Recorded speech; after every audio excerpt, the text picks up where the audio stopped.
Bom, edição especial do 7 Perguntas, nessa retomada dessas nossas entrevistas em 7 Perguntas a seguir, né? Já é uma linha que a gente tem pela outra plataforma Instagram 7 Perguntas, porém é compartilhado aqui pelo Raios Media e o Raios Media TV 7. Antônio Nápoles, o cara da Globo que veio implantar a TV Cabugi, na verdade, treinar toda a equipe de profissionais no Rio Grande do Norte, né? Está aqui comigo depois de muita insistência, estou na residência dele, é uma entrevista muito exclusiva, muito sintética, muito objetiva, onde a gente vai voltar um pouco no tempo com ele, né, na sua vida profissional, e chegarmos também à questão do Festival de Quadrilhas Juninas, o sistema que a Globo implantou também nos anos 90, e vermos como está essa situação hoje. Vamos conferir a seguir.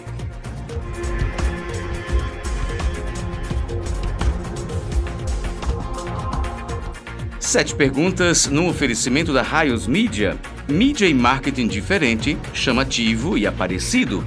Como o cão Zezé, num backbus para NetGo Internet. Raios Media, mídia. Quem não faz, fica para trás. WhatsApp 84994223077. Então, Antônio Nápoles, primeiramente agradeço, depois de tanta insistência, né? E são muitas as insistências, a sua gentileza e educação. Eu acho que você imaginou assim, eu vou logo liberar e fazer que ele não vai deixar de me atazanar. Mas obrigado pela gentileza e de todos verem você numa entrevista muito dinâmica que a gente vai fazer agora. E a gente já vai começar na primeira pergunta, ser a seguinte: momento mais tenso em seu trabalho como diretor de programação da Globo, administrando a afiliada em Natal, a TV Cabugi. Se houve esse momento, se teve algum momento tenso, porque faz parte também, você foi o profissional que a Globo enviou para Natal, né, na época, para implantar a primeira televisão comercial do estado. Então, se houve dificuldades, se houve, enfim, algumas dores de cabeça, que é natural, se você recorda algum momento tenso, se houve? Essa é a primeira pergunta. Bom, momento tenso específico não houve, mas representar a Globo em qualquer setor de atividade já é tenso, né? Porque você tem um nome muito forte, né? Você tem que acompanhar o padrão Globo de qualidade. Então, todo o trabalho que você fizer é sempre tenso, é sempre acompanhado de muita tensão, de muito raciocínio, de muita preocupação. Então, todos eles foram muito tensos, mas é assim mesmo, o padrão Globo exige isso aí, todos nós. Que legal, então, enfim, faz parte, está na veia do profissional da Globo, essa responsabilidade de ter o peso da Globo. Isso mesmo. E que a Globo, como a gente estava conversando em outros dias, que a gente sempre se encontra, ela abre muito as portas. Eu lembro quando eu estagiava na TV Cabugi, no seu departamento, faz muito tempo também, vinham estagiários para lá, para a televisão, para vários setores, e às vezes a televisão não absorvia, né? Não contratava porque não tinha espaço. Mas aí só o fato dele ter aquele papel timbrado com a esfera da Globo e da afiliada local, quando ela chegava em qualquer outro veículo, já era absorvida de imediato, né? Então é um poder muito forte, né? É verdade. Bom, vamos para a segunda pergunta, que é a seguinte: momento mais feliz em sua carreira até hoje? 2 momentos, para não ficar só num. Momento mais feliz na sua carreira geral, independente da TV Cabugi, como Globo ou como TV Cabugi, 2 momentos. Lembrando aí, rapidinho. Todos eles, porque quando você gosta do que faz, tudo que você faz é um momento feliz. Então, todos os meus trabalhos para a TV Globo foram de uma felicidade sem tamanho. Então, não existe um momento específico. Existe, sim, a felicidade de você prestar serviço para a TV Globo. E para a população, né, que tanto precisa de uma emissora como a Globo, né? Claro, você prestando a Globo, você está prestando a população. Que legal. Terceira pergunta, tá indo rápido. O momento agora oposto, né? Mais triste em sua vida e em seu trabalho, porque a tristeza também compõe a vida, né, de alguma forma. Graças a Deus, se eu não me lembro de nenhum momento triste, é porque não houve. Realmente eu não lembro de nenhum momento triste na minha carreira profissional. Graças a Deus, sempre fluiu tudo bem. Eu nunca encontrei obstáculos muito marcantes, obstáculos que impediram o meu desempenho profissional. Nunca aconteceu isso, então... E na vida pessoal, Nápoles, houve algum momento de tristeza? Às vezes faz parte um pouco, né? Só pessoal, por exemplo, quando eu perdi César, seu irmão, Foi né? Saudoso Pimbo? É, o saudoso Pimbo. Tá em energia, tá em luz? Onde a gente vai estar um dia também? É que era meu grande braço direito, braço esquerdo, minhas pernas, quer dizer, era a pessoa que eu tinha de maior confiança na minha vida, mas que ele me deixou os frutos, as suas netas e bisnetos agora, né? Deixou duas pedras preciosas para mim, que foram as duas filhas dele, Carol e agora o netinho, né? E agora o netinho, e daí vai... Ele está ramificado. Aí vai. Tá bom. Bom, agora vamos entrar na época dos festivais de quadrilhas, porque foram vários desde os anos 90. A quinta pergunta vai ser a seguinte. Bom, Festival de Quadrilhas Juninas, projeto a nível Nordeste, criado pela Globo Nordeste.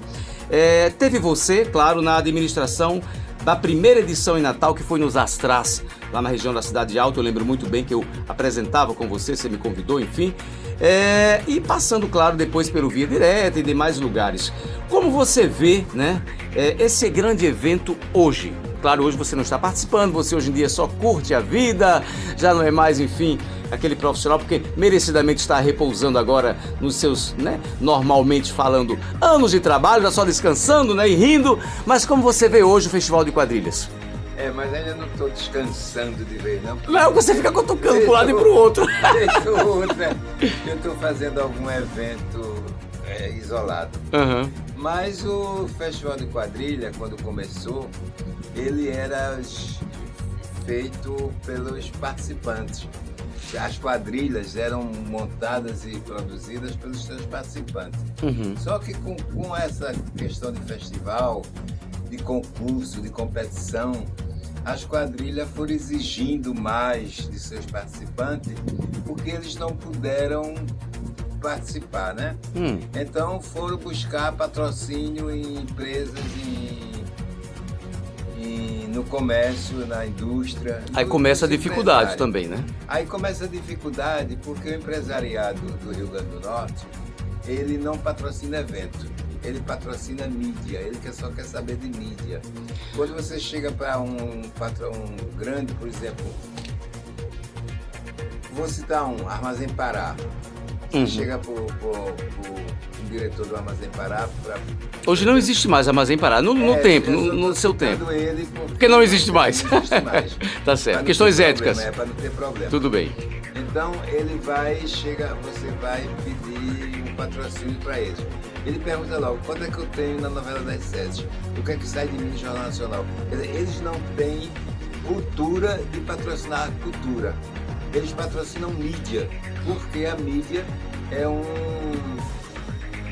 um retorno direto no produto deles.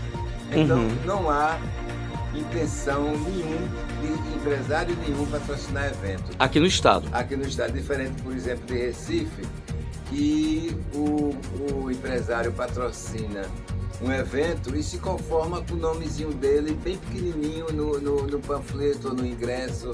Um nome ele gosta de cultura, né? Bem discreto, mas ele sabe que ele está aliando o nome dele num grande evento. Aqui não, aqui o empresário não está pouco se lixando para um grande evento. O que ele quer é um evento para ele.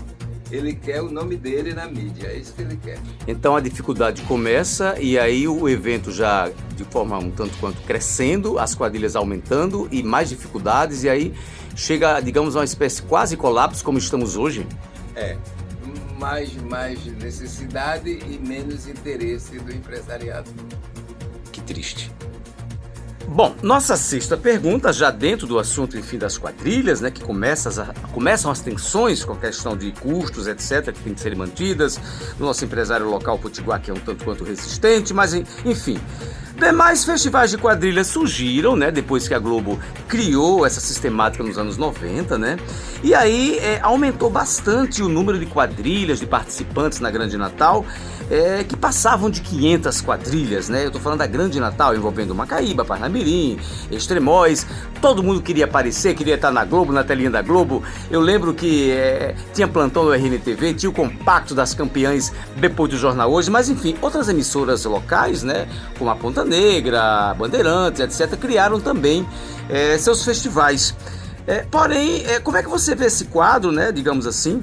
Mas hoje, apesar dessas criações em paralelo, depois que a Globo iniciou, a situação está um tanto quanto tensa, né? Então a gente não tem mais a quantidade de quadrilhas que tínhamos em Natal, hoje tem menos de 50, né, reduziu drasticamente.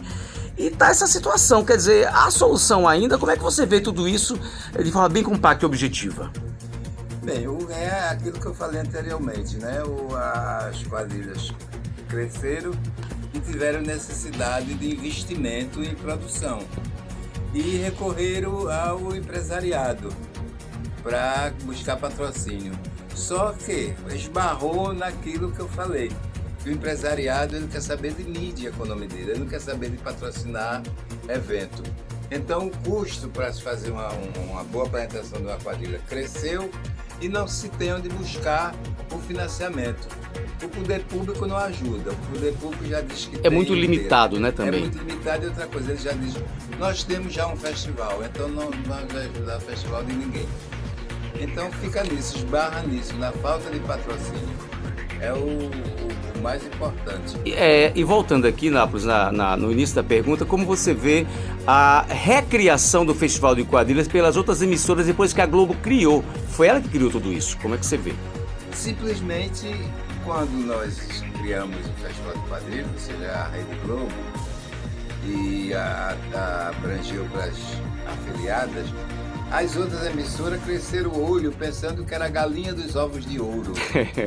Aí todo mundo quis fazer, só que esbarrou naquilo que eu falei. É preciso ter prestígio primeiro de realização de eventos, para poder o empresariado acreditar, e precisa do patrocínio, o que não existe. E essas televisões também, por também não serem Globo, não ter a estrutura que a Globo tem, acabam depois tentando desistir um pouco porque não está conseguindo, como dizia minha avó, quem não pode com o pote não pega na rodia. Quem não pode com o tempo não inventa moda, né? É. Mas então, barra nisso. Pois é, então vamos agora, a pergunta é bem objetiva também, vem aí a 7ª e última pergunta em posição selfie.